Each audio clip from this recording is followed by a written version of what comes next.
Bonjour tout le monde et bienvenue à ce nouvel épisode du Spot, le podcast qui parle de géomatique et de géosciences en prenant un verre de façon décontracte. Avec moi, mon fidèle co-animateur Jonathan Roy. Salut tout le monde. Ça va bien, Jonathan? Ça va toi? Ouais, gros temps d'acquisition, là. Hein? Ah, c'est l'été. C'est sûr. Hey, cette semaine, le podcast est commandité par Aptech. Oui, on a un commanditaire Aptech, des leaders dans le service à la clientèle, que je pourrais dire. Pour tout ce qui est le matériel d'acquisition. Tout ce qui est matériel d'acquisition, GPS, des lidar, des fournisseurs officiels de Leica. Cette année, en tout cas, se sont surpassés. Là, ah ouais? Ouais, surtout dans l'innovation. Ils ont sorti plusieurs trucs. Laisse-moi juste voir. Je me souviens en tout cas du BLK 360 deuxième génération, le scanner, là, ouais, qui est encore plus rapide, plus petit, plus compact, meilleure qualité d'image. J'ai vu ça sortir, c'est vraiment intéressant. L'autopole AP20, puis le FLX 100. L'autopole AP20, ça, c'est le pôle là, que tu peux tilter. Ah, là, que tu peux tilter, ouais. Mais au niveau de la station totale. Donc allez voir ça, c'est très intéressant. Merci à vous. Puis merci aussi à... Ben ouais, on a un nouveau support là, de Luc Vaillancourt de chez Balise. Donc, un grand merci à Luc. Ouais, super support. Merci beaucoup, Luc. Aussi, ben, depuis le début, tu nous dis de continuer puis que tu nous encourages. Puis Balise, super compagnie. Moi, je le recommande à tout le monde là, au niveau de la consultation. Premier invité au podcast. Premier invité au podcast. Allez voir ça. Le Spot première génération. Première génération. Donc, gros support de la part de Balise, compagnie de consultants à l'affût de tout ce qui est... ce qui se passe en géomatique. Au niveau de la géomatique. J'entendais dernièrement, j'étais dans une rencontre, puis il y a quelqu'un qui disait c'est pas compliqué, Luc Vaillancourt, c'est le confesseur de tout le monde en géomatique au Québec. Ah ouais, hein? Ouais. Ah, une grosse référence de son parcours aussi. Ouais.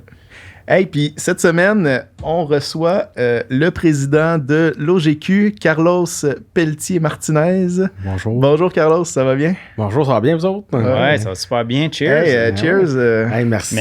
Merci d'être venu. Ouais, c'est ça. Merci de l'invitation. Je suis bien content d'être ici avec vous autres. Très cool. Puis, ben écoute, on va partir ça comme on part ça tout le temps.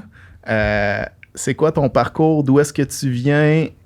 Comment t'es atterri dans la géologie? Hey, c'est compliqué. Moi, on aime ça. On part de loin. Là.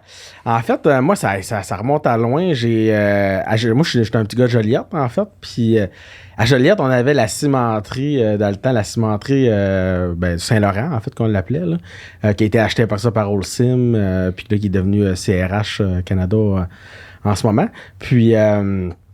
moi, je suis commencé comme étudiant journalier, en fait, là-bas. Puis j'étais dans l'usine. Fait que je passais le balai. Puis je trouvais ça vraiment...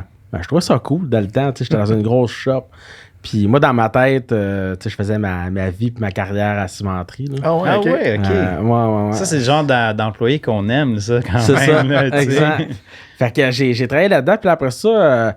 moi, j'allais au cégep aussi, puis je jouais au football avec les Pirates de Joliette. Après ça, je suis allé avec au cégep Montmorency à Laval, collège 3A.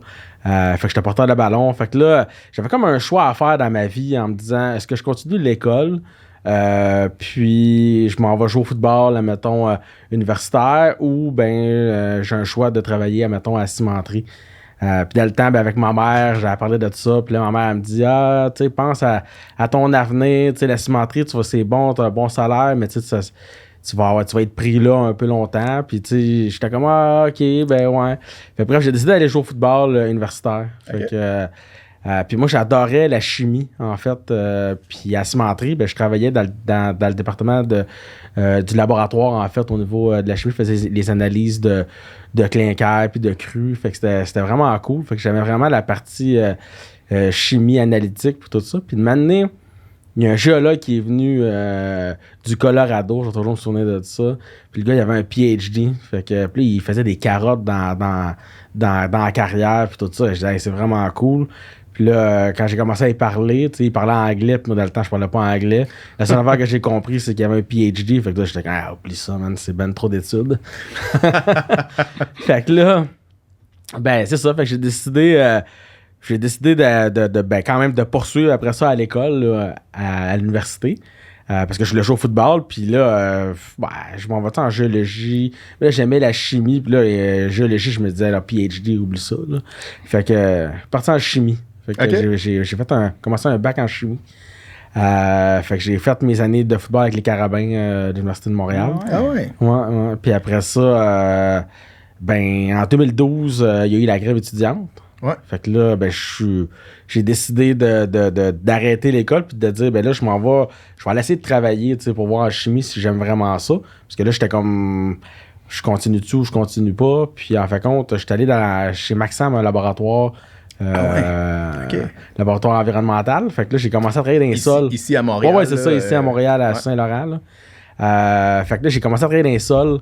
Puis c'est là que ma passion de géologue est revenue un peu. Fait que là, je trouvais ça cool, là, les sols.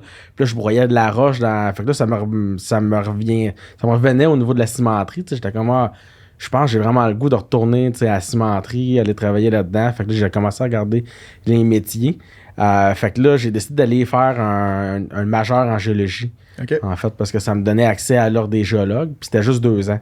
Okay. Je faisais une majeure, puis j'avais déjà mon petit certificat de chimie que j'avais comme fait à l'Université de Montréal. Fait que là, j'étais comme, 2 ans pour aller faire un cours, puis ça me donne la profession de géologue. Fait que là, j'étais comme, tu sais, comme, go. Fait que en 2013, j'ai commencé mon bac à l'UQAM. Fait que j'ai fini en 2015. Juste une petite question rapide. Le bac de géologue, il se donne à l'UQAM à l'Université Laval? Non, il se donne à l'UQAM, à l'Université Laval. Il se donne à l'UQAC. Okay. Puis à l'Université McGill, en fait. Ah ouais, okay. Par contre, l'UQAM puis l'Université McGill, c'est des bacs de sciences de la Terre. Okay. Donc, c'est un petit peu différent des bacs de géologie traditionnels là, de l'Université Laval puis l'Université du... Mais c'est accepté à l'ordre. Ouais, ça donne accès à l'ordre.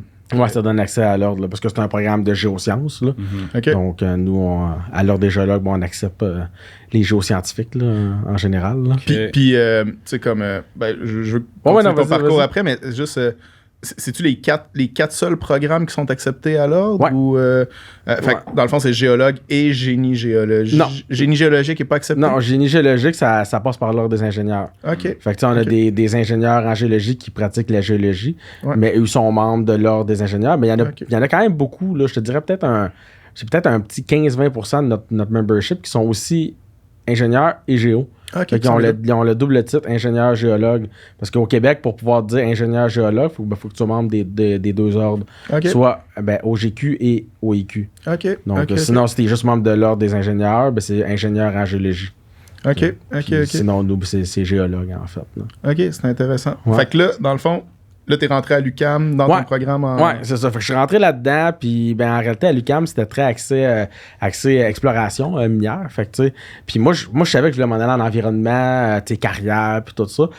Fait que, tu sais, j'ai fait les cours en conséquence, là, que je m'en aille dans ce parcours-là. Puis, à la fin de mon bac, on est allé visiter une mine, la mine La Ronde, là. Puis, on a parlé avec un géologue d'exploitation. Puis lui, il faisait toute la caractérisation géologique, il faisait tout il travaillait avec les ingénieurs pour faire le design, il travaillait avec les ingénieurs aussi pour faire le soutènement, puis tout ça. Puis on est descendu dans la mine souterraine à 1,2 km sous terre. Moi, j'ai capoté. Fait que j'ai dit, l'environnement, comme c'était une bonne valeur pour moi, je trouvais ça super intéressant. Mais par contre, j'ai décidé après ça d'aller plus dans ce domaine-là mettons, géologie de l'exploitation, mécanique des roches, exploitation des carrières. Mais j'ai quand même touché à l'environnement. Okay. J'étais allé faire un stage chez Arcadis où j'ai fait de la décontamination du sol, j'ai fait un petit peu de tout en l'environnement. Puis après ça, je suis retourné chez CRH. En fait, non, excuse-moi, j'étais allé chez EXP, en fait, avant.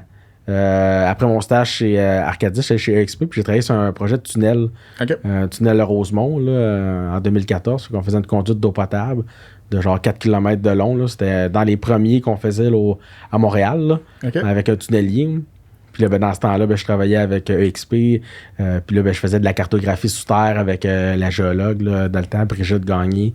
Ça, c'était un projet de cartographie, dans le fond, des roches, Qu'est-ce que vous cartographiez? En fait, c'était vraiment cool. C'est qu'en fait, ils faisaient un tunnel. On faisait un tunnel pour faire un puits d'eau potable. En fait, un tunnel pour une conduite d'eau potable, en fait. Puis, nous, on est engagés pour faire la caractérisation du roc à l'intérieur.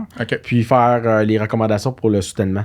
OK, c'est bon. Donc, avec la géologue que je travaillais là, dans le temps avec Brigitte, elle était responsable là, de tout ce volet-là. Puis là, j'ai appris plein de choses. J'ai fait des lectures de piézomètre électrique. J'ai touché à plein de choses avec Brigitte. Puis c'était vraiment le fun. Fait que là, puis c'était vraiment cool de faire ça après mon bac, dans le sens que j'étais directement là-dedans. Puis après ça, j'ai eu une opportunité de retourner chez CRH. Fait que je suis retourné chez CRH, mais chez Demix Agrega.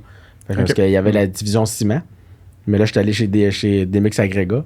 Puis après ça, j'ai travaillé dans le domaine des carrières.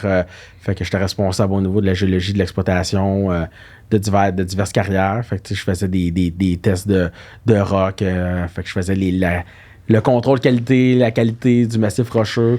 Puis en même temps, je faisais les inspections géomécaniques des parois rocheuses, les risques d'instabilité, puis tout ça. Tu touché à beaucoup de choses. Ouais, c'est ça. T'as touché à peu près à tout ce qu'il y avait dans la géologie. Fait que toi, après ça, tu peux vraiment savoir ce que t'aimes et ce que t'aimes pas. Ouais, tu sais, en réalité, moi, je me dis tout le temps, tu sais, moi, je suis pas un spécialiste dans rien, mais je suis un bon généraliste. Ouais.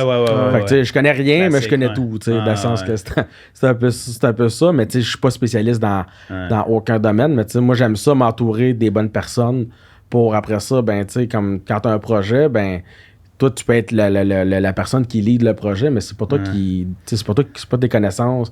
Tu prends les bonnes personnes aux bonnes places, puis tu montes ton équipe de cette façon-là à livrer un projet qui fait du sens. Je pense que c'est un bon carnet d'adresses en plus. Là. Ouais, c'est ça. Tu peux aller reach à gauche, à droite. Des fois, tu m'appelles aussi. Ouais, c'est ça. C'est ça. J'ai rencontré Jonathan chez Demix. En fait, on a un projet de réhabilitation d'une carrière. Fait que là, il fallait faire des relevés géomatiques du remblai des blés, faire des calculs. Fait que là, j'ai appris la géomatique un peu avec Jonathan sur ses... On parlait de 2-3 trucs, QGIS. C'est ça. Je faisais du QGIS. Fait que là, j'étais comme dans les... pour moi, c'était dans les débuts là, de ArcGIS pour moi. Là, on l'a fait un cours à l'école, mais géomatique, tu te dis, je vais peut-être utiliser ça une fois dans ma vie, mais la puissance que ça a après ça, au niveau des... surtout pour nous, les géologues, tu fais des cartes géologiques, tu peux faire des cartes de dépôts, tu peux faire des cartes de roc, tu peux faire des interpolations, tu peux tout faire avec ça.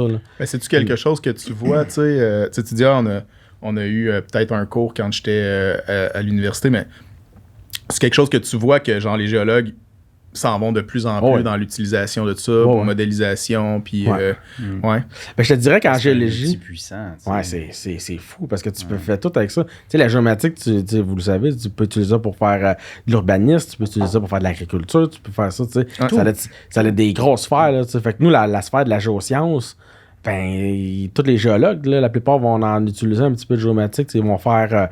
l'hydrogéologue va faire ses cartes piézométriques avec ça, il va faire ses gradients d'écoulement. Le géologue en exploration, lui, il va faire ses cartes géologiques. Les géologues du ministère vont utiliser la géomatique pour positionner les différentes fiches, géofiches qu'ils font.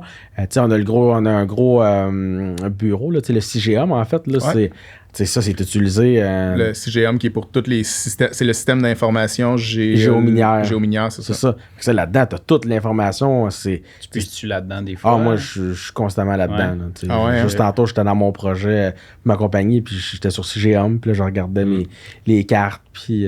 c'était intéressant, ça, parce que, moi, j'ai aussi eu un parcours un peu, sans être en géologie, mais en sol contaminé, tu sais. Puis... une des choses que c'est là que j'ai vu la puissance de la géomatique, parce que j'ai été engagé comme chargé de projet en environnement. Puis rapidement, je me suis ramassé à faire tout le temps de la géomatique parce que j'étais le gars le gars qui savait faire de la géomatique. Fait que là, on va faire des cartes d'écoulement d'eau souterraine, on va faire des cartes de contamination, c'est ça, de la modélisation. Fait que je me ramassais à faire de la géomatique non-stop parce que fait que je trouve que c'est un bel outil à avoir dans son coffre à outils. Là. Rappelle-moi ta formation. Ouais, moi je suis géographe. OK. avec une maîtrise en environnement. OK. Fait que, tu sais, c'est... mais moi, je me suis beaucoup spécialisé en géomatique quand je faisais mon bac en géographie. Fait que c'est pour ça que... Mais quand est-ce que t'es devenu géologue, toi, là, dans tout ça? Ben moi, en fait, j'ai commencé... Officiellement? Ben, j'étais membre de l'Ordre des géologues à partir de 2015. Dès que j'ai fini mon bac, je me suis inscrit comme géologue stagiaire. Parce que nous, on peut faire 3 ans. Là, 3 ans de stage? Ouais, c'est 3 ans de stage. Ah ouais, hein, c'est quand même, hein, tu sais, je veux dire, la plupart, c'est 2 ans. Ouais, non, nous, c'est 3 ans. Mais 36 mois, 3 ans ou 5 000 heures. Ouais. Puis après ça, ben, je suis devenu géologue officiel en 2018. OK. Fait que ça fait de ça, 2015 à 2018. Ouais, puis ça fait combien de temps que tu es président de l'Ordre?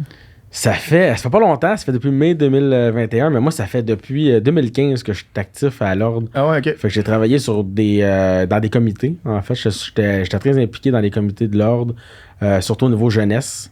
Fait que moi, j'ai toujours trouvé ça intéressant, là, l'Ordre des géologues. En fait, j'ai toujours trouvé que c'était une bébite qui est le fun. Puis, moi, je suis fier de porter mon titre de géologue. Puis, moi, j'encourage les jeunes à aller dans les géosciences. Toi, tu dis que tu as fait de géographie. Ouais. Mais, moi, j'encourage tous les géographes qui ont fait des maîtrises en géomorphologie à devenir membre de l'Ordre parce que c'est une famille. La famille des géosciences. C'est pas juste une coupure. C'est géologue. Non, on est des géoscientifiques. On est des. Est-ce que quelqu'un qui a une maîtrise en géomorphologie, par exemple, pourrait devenir membre de l'Ordre? Ouais, c'est sûr que on n'a pas de chemin facile.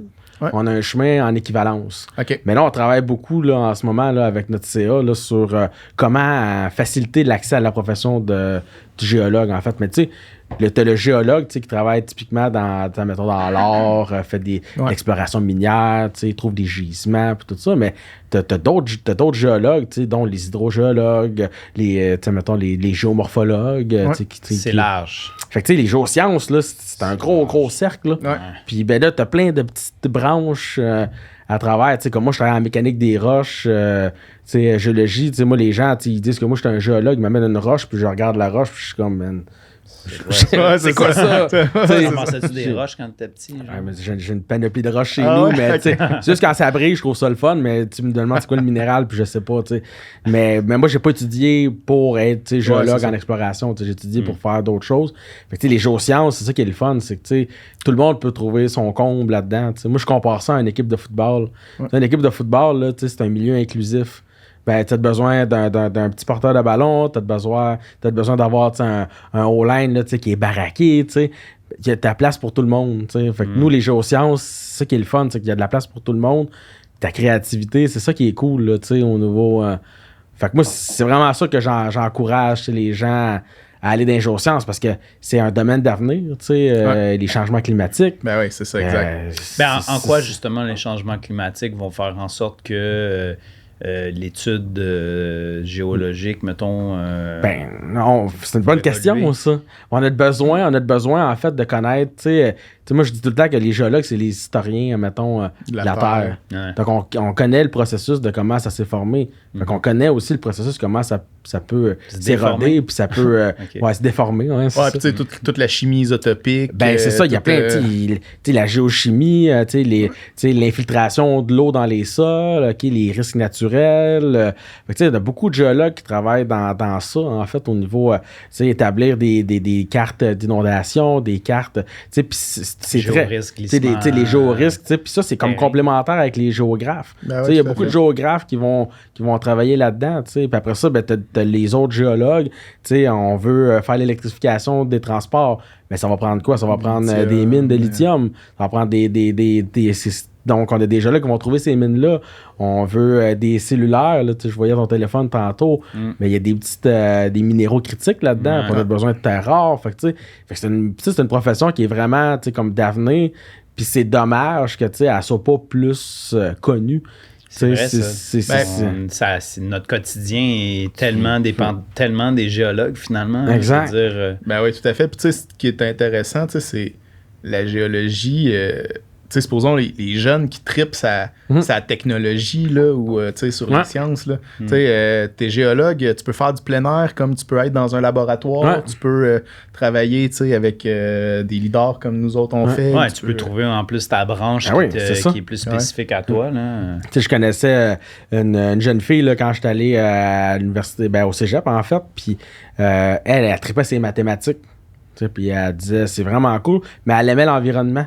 Fait qu'elle est allée faire un bac, en fait, elle a décidé de faire un bac en géologie. Puis là, en ce moment, elle est géomaticienne, pour le ministère de l'Environnement, Donc, c'est cool, là, dans le sens que, tu peux appliquer ce que t'aimes, puis après ça, si t'aimes le côté en plus environnement ou si t'aimes un autre côté, les géosciences, il y a une place pour toi, là. C'est ça qui est cool, là. Moi, c'est ce que j'aime, là, à chaque jour, tu apprends quelque chose de nouveau, puis tu parles avec quelqu'un de nouveau. Puis il y a une formation X, puis c'est tellement large, là. Exact. C'est hot, puis tu rencontres des professionnels comme vous autres, géomatiques, spécialisés en géomatique, là, tu apprends, des scans, tu veux faire un scan d'une paroi rocheuse, tu veux faire un scan pour un glissement de terrain, c'est tout interdisciplinaire, fait qu'on a besoin de tout le monde, là, dans ces sciences-là. Il y a des belles collaborations qui se font. Moi, je peux en témoigner. Là, comme travailler beaucoup avec les carrières. Là, je veux dire, il y a tellement de choses à développer, même au niveau de la programmation. Là, au niveau de l'automatisation de certaines de traitement de données, de visualisation. J'ai une de mes employés qui est géologue, puis son copain ici, il est géologue, puis il est géologue, mais... Il est spécialisé en intelligence artificielle, en géologie. Ah, ça, c'est sûr. Il fait genre je pense que c'est du deep learning pour identifier justement des cristaux ou des trucs comme ça. Ah, c'est ça. J'avais travaillé un projet pour Hydro-Québec. On avait scanné, dans le fond, des remblais, des enrochements. Puis il y avait eu je pense qu'il avait intégré un algorithme de deep learning pour vraiment identifier chacune des roches. Genre. Écoute, il y avait des millions et des millions de roches. C'est pas compliqué. Là. Et elle roulait toutes les images qu'on avait mis qu'on y avait fournies, avec un gros overlap. Puis après ça, à partir de là, il y avait vraiment une liste qui sortait d'identification de chaque roche. J'étais comme, my God! C'est fou, là, tout ce que tu peux faire avec la géomatique, puis on revient à ça. Moi, je faisais une année, quand j'étais chez Demix, je faisais des plans de sautage. Après ça, on analysait la blocométrie. Donc, moi, je prenais mon drone, fait que j'allais faire mon relevé de drone. Après, c'est sûr que là, c'était de surface, mais là, je dessinais chaque roche, puis j'ai cartographié. Puis là, ça me disait, à la fin, je me disais, c'est en moyenne de blast, mais en réalité, de dynamitage, c'est 1 mètre cube. J'étais capable d'aller chercher, admettons, les formes de mes... Puis nous autres, en réalité, on avait une limitation avec nos concasseurs. Puis là, il fallait trouver une façon d'optimiser nos dynamitages, optimiser les blocs pour pas avoir trop de grosses. Puis tu vois que ça va loin, là. Puis je faisais du traitement de données, là, c'est ça. Fait que c'est vraiment cool, là. Moi, j'adore la géomatique. Moi, j'en mange tout le temps, là. Mais tu sais, quand je t'ai rencontré, tu te promenais avec un sac à dos avec ton GPS. Exact. Aussi, fait que tu récoltais déjà de la donnée géospatiale. Après ça, t'as pris ton cours de drone, en fait? Ouais, c'est ça. Fait que j'ai fait mon cours de drone. Fait que je suis pilote de drone. Là. T'as pris ta licence récemment, là? Ouais, j'ai la licence là, canadienne là, pour... avancée? Avancée, ouais. T'as fait l'examen? Ouais. Tu veux-tu me dire combien de fois tu l'as fait avant de le réussir? T'es pas obligé, mais je peux. Pour vrai, là, je dois l'avoir essayé au moins 10 fois. Là. 10 fois? Ah, OK. Ouais. Facile. Je t'ai battu là-dessus. Tu l'as fait en combien de fois? 4. Ah, mais toi, t'es là-dedans depuis... Mais c'est parce que qu'est-ce qui était dur, là, c'était toute l'aviation. C'est tough. Tu sais, quand t'as aucune connaissance, tu sais, les propellers, Là, j'arrivais là-dedans, puis j'avais fait le cours, là. J'avais suivi un cours, puis tout ça, puis l'examen était tellement dur, là. Ouais, vraiment difficile. Mais, tu sais, c'est sûr qu'une année, là, tu sais, je connaissais un peu, tu sais, je savais à quoi m'attendre. Fait que, tu sais, est-ce que, tu sais, mais je me dis pas un professionnel de l'aéronautique là-dedans. Là. On dirait que tu passes un examen genre pour devenir pilote d'avion. Ouais, c'est ça. Ah, my God. En fait, puis c'est correct qu'ils fassent ça. Tu sais. C'est qu'ils te font carrément passer. passer comme de la notion d'espace aérien, aussi de phrasologie, radio, tout le kit, comme si c'était un pilote d'avion. Puis c'est correct parce que je veux dire, tu vas dealer avec des avions puis des pilotes d'avion. Mais c'est la sécurité du public, dans le sens que il faut que tu t'assures que les gens qui ont ça sont responsables, qu'ils sachent ce qu'ils font. Là. Puis, tu veux une formation adéquate. Là.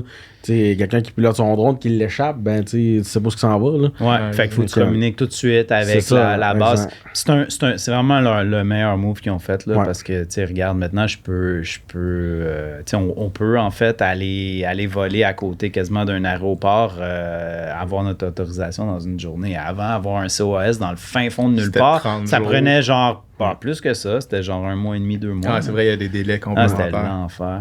Mais pour recentrer vers la géologie. Oui, excusez. non, pas de problème. Mais recentrons-nous. Mais je me demandais, c'est quoi les actes réservés d'un géologue? Vas-y, les actes réservés d'un géologue, c'est une bonne question parce que, tu sais... Mais y en a-tu? On a des actes réservés. En fait, on a deux articles, en fait, à l'ordre des géologues, sur la loi sur les géologues. En fait, on a l'article 5, puis on a notre article 6. Fait que l'article 5, en fait, ça décrit c'est quoi que ça fait un géologue. T'sais, un géologue, ben, ça fait de l'identification, ça fait de l'observation, ça fait de la description, ça fait de la caractérisation de phénomènes géologiques, hydrogéologiques, géophysiques. OK. Fait que, c'est quand même assez simple, notre article, là. Mais par contre... ça se compte. Ouais, après ça, ben là... Où est-ce que c'est réservé, ces articles-là? C'est dans le domaine des ressources minérales. OK. Fait que tout ce qui est ressources minérales, pétrolières, gazières. Donc, tu sais, mettons, tu vas faire une mine, ça va prendre un géologue. Tu vas faire un forage pétrolier, ça prend un géologue. Okay. Puis là, en ce moment, ben là, on veut fermer les puits pétroliers, les anciens puits pétroliers. Ben, c'est des géologues ou les ingénieurs qui sont avec nous là-dedans là, pour aller, mettons, caractériser ces puits-là, ce qui a été contaminé, puis tout ça. Donc, on travaille beaucoup avec les ingénieurs. Là. Ils ont une mobilité dans notre loi. Là, les ingénieurs, en fait, ils peuvent pratiquer la géologie s'ils sont compétents là, dans le domaine de la géologie, en fait. OK. Puis, ça veut dire que, tu sais, supposons, tous les professionnels là, qui travaillent justement là, dans le milieu des érosions côtières, contamination du sol, etc. Tous ces professionnels-là sont tous legit, puis ils n'ont pas à proprement parler besoin d'un géologue pour faire quoi que ce soit. Là. Ben, il faut faire une nuance. OK. C'est, quand je pourrais dire, les lois, en fait, de la façon que c'est fait, habituellement, ils vont demander un professionnel. Ouais. Un professionnel, au sens du code des professions, ben, c'est quelqu'un qui fait partie d'un ordre professionnel. Okay. Fait que, comme la loi sur la qualité de l'environnement, de la façon qu'elle est faite, ben, elle demande à un professionnel de faire une étude de caractérisation environnementale. Okay. Donc, mettons, quelqu'un qui est non professionnel, puis même si la formation, on ne peut pas attester son rapport. Plus, elle a été changée tout récemment, là, cette loi-là. Là. OK. Fait que ça a été modifié dans le fond pour donner la responsabilité professionnelle à un rapport. Fait que, moi, j'ai signé des évaluations environnementales de sites dans le temps, mais là, c'est nouveau. Ouais, là, c'est nouveau. Là, okay. Ça a été annoncé dans le projet de loi 102. OK. En fait, là, puis ça demande des professionnels. OK. Donc, ou un membre, là, éventuellement, là, d'un autre assesseur, mais c'est pas clair encore ce que le ministère veut faire avec tout ça. Là. Donc, on attend encore de l'information avec ça, mais ça l'a changé. Fait que là, ben nous, en tant que professionnels, ben en tant que géologue, ben là, ça va demander à signer, authentifier, puis certifier que nos rapports sont faits. Puis moi, je pense que ça, c'est la meilleure chose qui peut arriver au niveau du public, parce qu'on engage personnellement notre responsabilité. Puis en tant que professionnel, je veux pas dire que toi, tu ne l'engageais pas. Non, je comprends. Mais tu sais, quand... Il y a un organisme qui s'assure de... C'est ça, exact. Ouais, c'est ça. Parce que si, admettons, comme moi, je suis géologue, mais je suis pas un spécialiste en environnement, fait que je pourrais le signer, le rapport, mais moi, je suis régi par un code de déontologie qui me dit que si t'es pas compétent dans ça, dans ce domaine-là, ben, tu peux pas aller le signer. Okay. Fait que c'est vraiment ça qui est important à comprendre. Puis c'est la même chose avec tous les autres professionnels. Si t'as pas la compétence pour faire ton acte, ben tu ne signes pas ou tu réfères à un autre collègue qui est dans un domaine plus spécialisé que toi. Là, OK. Fait que c'est vraiment important. Là, moi, je dis tout le temps, ben les géosciences, ça devrait être plus réglementé. Ça devrait être... il devrait avoir des titres réservés. Ça devrait avoir des actes réservés aussi dans le domaine de l'environnement. Dans le domaine de l'eau souterraine. je sais pas si vous l'avez vu en ce moment, là, mais on manque d'eau au Québec. Il y a des problèmes d'eau.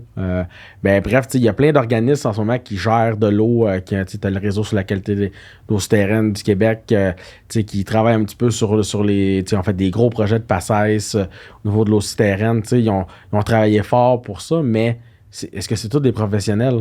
On le sait pas. T'sais.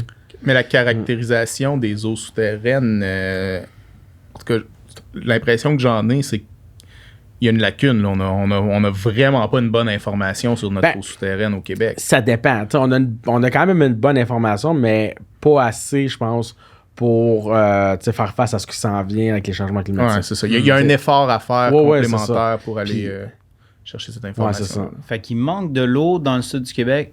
En fait, c'est nouveau ou... ça fait longtemps, comment je pourrais dire... on n'a pas l'impression au Québec, il y en a de l'eau. Il va jamais manquer d'eau. Ouais. Mais la plupart des puits artésiens, en fait, sont forés dans le roc. Puis sont souvent, en fait, à faible surface. Mais en ce moment, les nappes de faible surface, ils sont asséchés. Parce qu'on a trop d'utilisation. On utilise trop l'eau. Avec l'agriculture? Avec l'agriculture, avec le développement rural, puis tout ça. Puis on veut s'en aller vers une densification des populations. Mais si on veut aller vers ça, ça va nous prendre de l'eau, puis de l'eau potable. Si on n'a pas accès au fleuve pour puiser notre eau, il faut aller la chercher dans le roc. Justement, ça, c'est une entrevue que tu as fait à... à Cogeco, là. Cogeco? Ouais. OK. Fait que c'est ça que j'avais expliqué un petit peu, là. Puis encore là, je vais revenir avec mes outils géomatiques. Il y a des hydrogéologues qui vont trouver ça, là, qui vont cartographier les eaux souterraines, qui vont utiliser après ça des hydrologues, qui dans les bassins versants. Fait que c'est vraiment complémentaire. Fait que il nous manque vraiment un bureau de la connaissance sur l'eau souterraine. Parce que quand mettons, on achète une résidence là, en milieu isolé, là, on a l'impression que... En tout cas, moi, j'ai l'impression... Genre, t'appelles un puisetier, là, le gars, il va arriver, il fort là, c'est là que va être ton puits, genre. Ouais, puis il fait ça comment, lui? Pourquoi? Ouais, je comprends pas. Je comprends qu'il y a de l'expérience, parce que souvent, ces gars-là, les puisetiers, ils avec des branches, là, tu sais, là, les deux branches. Ouais, c'est ça, on n'embarquera pas là-dedans. Je sais pas si ça... Moi, j'ai vu un gars qui faisait ça, by the way, là, une conduite. Je sais. Moi, ça me fait capoter, là. Mais... il y a vraiment ce genre de pseudo... les broches, là. Deux branches, des broches ou deux branches de je sais pas trop quoi, là. Ouais, puis là, si les branches, ils tournent, c'est parce que là, il y aurait supposément une conduite ou de l'eau. Ouais, Colin. T'as jamais entendu ça? J'avais entendu, mais tu sais, de là à penser qu'il y avait des gens qui faisaient... Okay. J'ai vu un gars faire ça. OK, moi, je suis flabbergasté. J'en revenais pas, j'étais comme... Fait que tu vois que c'est pour ça que les géosciences, il faut que ça soit réglementé un peu plus que ça l'est. Oui, ça passe par une loi, la loi sur la qualité de l'environnement. Mais bref, on a un ordre des géologues, puis les géologues doivent être mis à profit. Puis quand je parle de géologue, moi je parle de géoscientifique général. Parce que tu as des géologues plus, admettons, en environnement, tu as des géologues en minier, en exploitation, en exploration. Fait que si on a une communauté, puis c'est important que ces gens-là soient, mettons, sous un ordre professionnel pour la protection du public. C'est pas d'aller chercher juste une cotisation, là, c'est vraiment t'engages ta responsabilité, t'es là pour le public. Là, Puis c'est important là, d'avoir ce sentiment-là de fierté, puis de dire, tu t'en vas vers... Tu fais un rapport, puis est-ce que mon rapport, il protège le public? Puis le public, ça peut être ton client, ça peut être le particulier qui va avoir... honnêtement, moi, je pense une des places où est-ce que je vois le plus de problématiques, c'est entre autres en terrain contaminé. Puis je sais pas la nouvelle loi, qu'est-ce que ça va apporter, là, mais moi, le nombre de... Surtout les phases 1, là, les évaluations environnementales de phase 1, de complaisance que j'ai vu passer, là, ça, j'espère que ça va mettre un petit terme à ça. Là. Tu peux tellement pas être sérieux sur une phase 1 puis juste dire j'ai souvent bien correct. Exact. Parce que les gens magasinent un prix. C'est ça, en plus. Malheureusement, en environnement, puis c'est ça qui est dommage, c'est que les gens, c'est une dépense, hein. Exact, tu sais. Fait que les gens veulent pas payer cher pour une évaluation environnementale de phase 1, puis c'est genre la base c'est ta recherche. Fait que, si c'est pas fait par un professionnel, puis qu'il y a le souci, la rigueur, pour tout ça, ben tu te retrouves avec n'importe quoi. Tu sais, je sais pas si c'est rendu où le prix du marché, mais à l'époque, là, une phase 1, ça pouvait se vendre à genre 750$. Là. Puis, tu sais, faut que il y a de la recherche à faire en masse là, sur ces. Fait que je sais pas comment est-ce que les gens rentraient dans leur argent, mais souvent, ils les faisaient à perte, un peu comme les dépanneurs qui vendent de la bière à perte pour rentrer le monde. Ah ouais? Ouais. Parce qu'après ça, tu peux faire une phase 2, tu sais, si la phase 2, elle est rentable. Ça, je pourrais pas te dire, là, je suis pas assez connaisseur là-dedans, mais tu sais, j'entends ça puis je trouve ça dommage, là, dans le sens que tu fais une étude, il faut que tu payes pour ton étude, puis il faut que tu t'assures que tu as la qualité